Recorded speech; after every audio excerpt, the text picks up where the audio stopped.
The story kicks off with a football game on TV while Jason narrates how America loves an underdog. But he says America loves a person born great even more. Jason was that guy. At his peak he ruled the football world. The media couldn't stop praising him, fans treated him like a god, and his name was everywhere.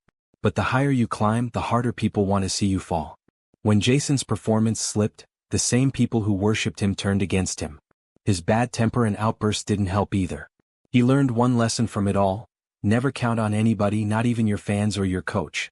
We cut to Jason 20 years later, lounging in bed, recording a podcast, his new hobby. He wraps up his show by ranting that the media always tries to hold back true talent.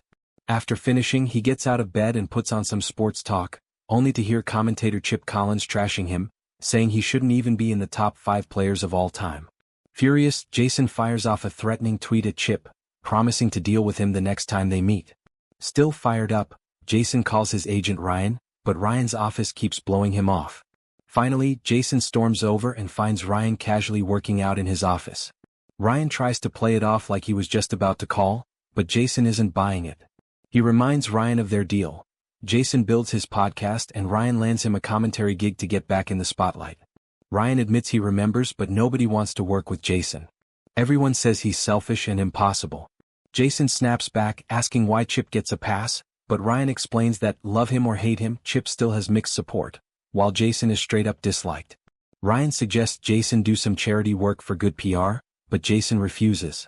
Ryan even offers dance show gigs, which only makes Jason angrier. He storms out, bumps into someone on his way out, and nearly gets into a fight. Someone nearby recognizes him and starts recording, which ticks Jason off even more. He jumps in his car, speeds off, and ends up crashing head-on into a bus.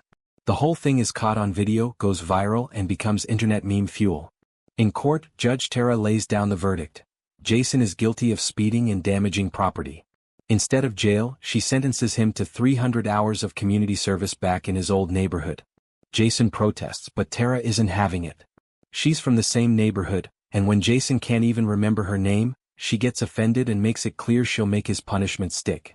5 weeks later, Jason drives into his old neighborhood. While parked, someone breaks into his car and demands the keys. To his shock, it's his old friend Kareem. When Kareem realizes it's Jason, he's overjoyed and acts like no time has passed. They exchange numbers, and Kareem moves on to hustle someone else's car. Jason goes to start his community service, picking up trash at a local park. A group of kids on a football team sees him and starts clowning on him for being a janitor. Jason gets annoyed and leaves, but just then one of the kids' moms shows up. To his surprise, it's Charisse, his high school sweetheart. She's not exactly thrilled to see him. She leads her team away, mentioning that their coach just quit. Later that night, Jason thinks back on his old times with Charisse. Soon after, Kareem shows up at Jason's door. At first, Jason tries to brush him off, but he eventually lets him in. They hang out, smoke a little weed, and Kareem pitches an idea. Jason should coach the kids' football team.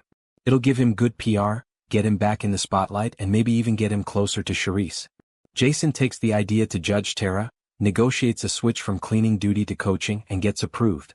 He heads back to the park, tells the kids he's their new coach, snaps a quick team photo, and posts it online with a braggy caption about volunteering. But when the kids tell him they've got an important game coming up, Jason just waves it off, tells them to run some drills, and bounces. A few days later, Jason shows up to coach the kids in their first game. At first he couldn't care less. But when he realizes the opposing coach is none other than Chip Collins, his old rival, everything changes. Jason's competitive fire kicks in, and suddenly he wants the win more than anything. Unfortunately, all his yelling and screaming at the kids doesn't help. They play sloppy, fall apart, and even end up brawling with the other team. Chip gleefully records the whole disaster, posts it online, and uses it as proof of Jason's terrible coaching. Embarrassed, Jason heads back to his old school and runs into his former coach. The old man reminds him about his early days and why he never changes his office. It's filled with memories of all the students he's trained. That conversation sparks something in Jason. He realizes he's been treating the kids like tools for his comeback instead of valuing them as players in their own right. From that moment, Jason's real coaching journey begins. Kids can sense authenticity. They know when you care. And once Jason shifts his attitude, they start responding to him. He discovers that coaching isn't just about barking orders, it's harder than being a player. He has to break bad habits, guide personalities, and keep everyone together. Jason notices Trey, the most talented kid on the team, hogs the ball and plays for himself. It reminds Jason of his own selfish days on the field, the very thing that ruined his reputation. He sits Trey down and explains that while stars can make a difference, it's the team that wins championships. Trey listens and slowly starts changing. Another kid refuses to take off their helmet, until everyone learns she's a girl. Instead of being teased, the crowd cheers her on, and the women in the community beam with pride. Another player is ashamed of living in a trailer park, but Jason tells him to embrace it. And then there's Tony, who lies to his parents about skipping math classes. Jason teaches him to be honest and stand his ground. Bit by bit, Jason helps each of them find their confidence. In turn, the kids start believing in themselves and, more importantly, in each other. When the league kicks off, Jason's team shines. Win after win, they fight their way to the finals, where they face none other than Chip Collins' squad. Jason's turnaround story captures the attention of the public.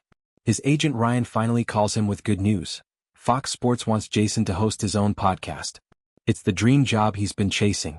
But there's a catch: the show is on Sunday, the exact same day as the final game. Jason's torn. The kids are crushed, convinced he'll ditch them like everyone expects. To them, Jason's always been selfish. Why would now be any different? Looking for clarity, Jason visits his old coach, Fice, but the man is busy heading to see his family. That word, family, sticks with Jason. On Sunday, Jason appears on Fox Sports, while his team takes the field without him. But as he sits there, he thinks about the kids, Charisse, Kareem, all the faces that became part of his life again. Fox Sports isn't family. They never were. His real family is out there battling Chip. In the middle of the live show, Jason stands up, says he needs the bathroom, and walks out, straight to the game. He shows up just in time to be with his team. They fight hard, but in the end, they lose by just 3 points. Tony misses the winning touchdown by mere inches. But the loss doesn't sting. Not really. Because the real victory was Trey stepping up as a leader, rallying the team at halftime when they were falling apart. It was Jason sacrificing his dream job to stand with his players when they needed him most. As Jason later says, one loss doesn't define a career or a life. What matters is your attitude. For Underdoggs, failure isn't the end. It's fuel for the next fight. The kids may have lost the game, but they gained confidence, resilience, and a family bond that can't be broken. As for Jason, if someone live streams the game, his dedication will probably earn him another shot at Fox anyway. But whether that happens or not doesn't matter. He's found something he truly loves again: mentorship, coaching, and belonging.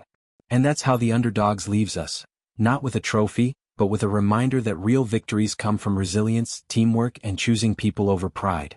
So, what do you think? Does this movie hit hard because of how it shows resilience, identity, and chasing dreams? Drop your thoughts in the comments. And if you enjoyed this recap, don't forget to like and subscribe for more inspiring breakdowns. Thanks for watching.